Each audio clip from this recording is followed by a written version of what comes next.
Buck, thanks so much for joining us. I understand that you were on the phone today with Congressman Darrell Issa of California, who's the chairman of the Oversight Committee in the House, and he had some new information about this House subcommittee investigation into Solyndra. Can you update us? Sure.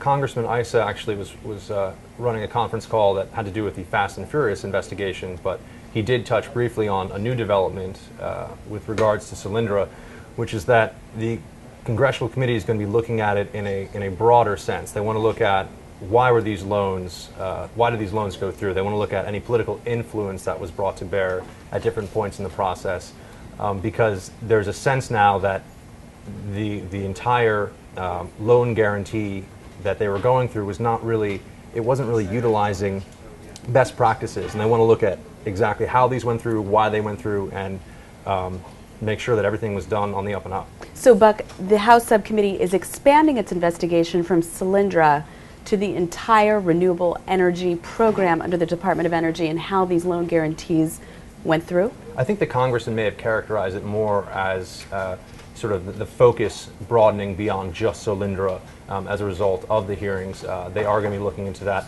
I think there's a recognition that because of the FBI, ongoing FBI investigation, as well as the Treasury investigation, which has also been recently announced, that Congress wants to look at the overall programs. They're going to look at this from more of a structural and a higher level than what the FBI is doing right now with Solyndra. Well, let's talk about White House influence. Republicans are charging that the White House rushed this loan for Solyndra. What do we know? Well, what we know is that the numbers from the start weren't working. Solyndra, before it ever received a dollar from this federal loan guarantee, was already burning through hundreds of millions of dollars. It was selling a product that was losing on every unit sold. Every kilowatt unit was basically costing $6 to produce, and they were selling it for $3. This is very simple math. It doesn't work out in favor of investing a tremendous amount of taxpayer money into this. So it looks like the early numbers showed that this investment never should have happened, but it went through anyway. And Solyndra is not the only U.S.-based solar panel company to fail, correct? That is correct. We've had 3 now major solar bankruptcies, including Evergreen Solar, which was considered a darling of the alternative energy investment world in 2007, 2008. They've actually moved some of their operations, it looks like, to China, which obviously doesn't bode well for solar industry in the U.S. overall. Bloomberg's reporting today that the Department of Energy over the next 10 days is going to be awarding an additional $9.2 billion in these government loan guarantees to the renewable energy sector, 14 different companies being the beneficiaries of this largesse. Do these numbers add up to you? Well, I think you have to look at it from the perspective of what's already been done. Over the past 2 years, we had essentially $9.6 billion that's been distributed. Now, it looks like we're going to distribute $9.2 billion in a very condensed period of time.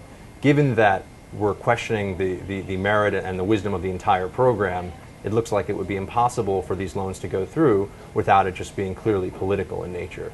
It would seem to me to defy belief that enough due diligence and enough investigation into any remaining companies can be done in this pre-September 30th period. So tell us about the renewable energy market and why you're skeptical that these loans should be allocated. Well, I think from analysts that I've spoken to, and also what I'm able to see just sort of in the blogosphere, there tends to be a sense that solar is already in a period of contraction. A lot of solar companies are on shaky ground. A lot of money is at risk. A lot of investments are at risk.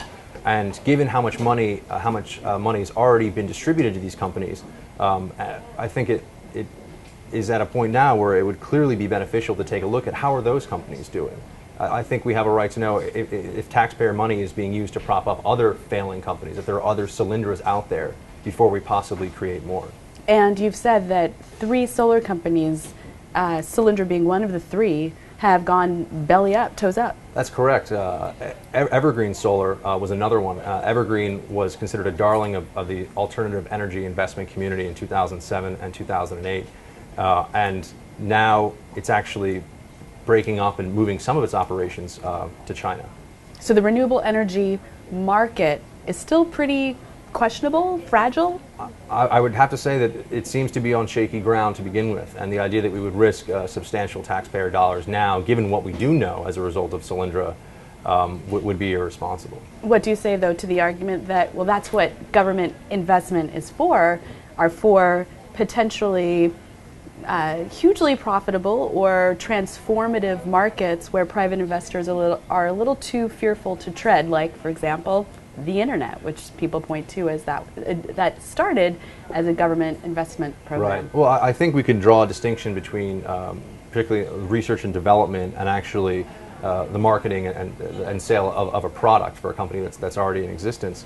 In this case, R&D, is a good thing. Government should be involved in, but there should be set deadlines, and that gets us back to the process. At what point did the government know that this thing was failing? At what point should the government have known this thing was failing?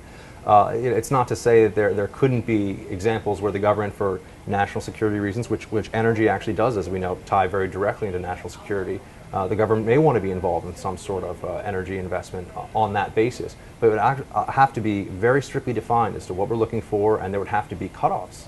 Whereas in this case, it looks like when things fail, they put more money in. Should we be concerned about this $9.2 billion that's going to be guaranteed to these companies over the next 10 days? Well, of course, Department of Energy spokesmen at this point are claiming that all of the I's will be dotted and the T's will be crossed on this. That seems to be very difficult considering the time frame involved. So yeah, it looks like we have over $9 billion that could be at risk.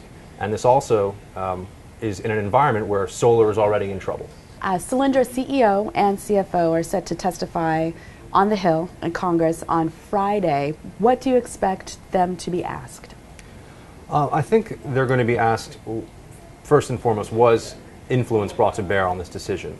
Did the White House intervene in a way that essentially subverted whatever probably faulty processes were involved in the loan guarantees? So they're going to want to ask what phone calls were made, what meetings were had, and what was the outcome of those. I think their likely response to that is going to be that this is a highly complicated process, and that, of course, there's going to be some contact with government, but everything was done in a fine and proper way. I think where they're going to get into more trouble is, well, how did you sell the numbers? How did the numbers make sense?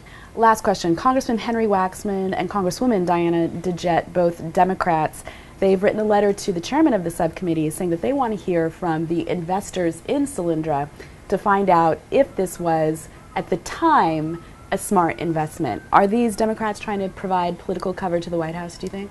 I think that's certainly a strong possibility. What you'll see in this is that it actually was a good investment for those investors because of the backstopping by the taxpayer. So when you've created those, when the White House decided to create these conditions, White House, including the Department of Energy in this case, when they decided to create those market conditions, well, the market responded actually in a way that is very rational. There was Kaiser and the Argonaut venture firm, which is a part of his foundation, they knew that the taxpayer was going to essentially make sure that no substantial losses would be had. So why would So basically there's no downside? No downside. Only upside? No, only upside, yeah. Sounds like a good bet to me. Yeah, you really, the situation with Solyndra was this, it was heads, Kaiser wins, tails, the taxpayer loses. So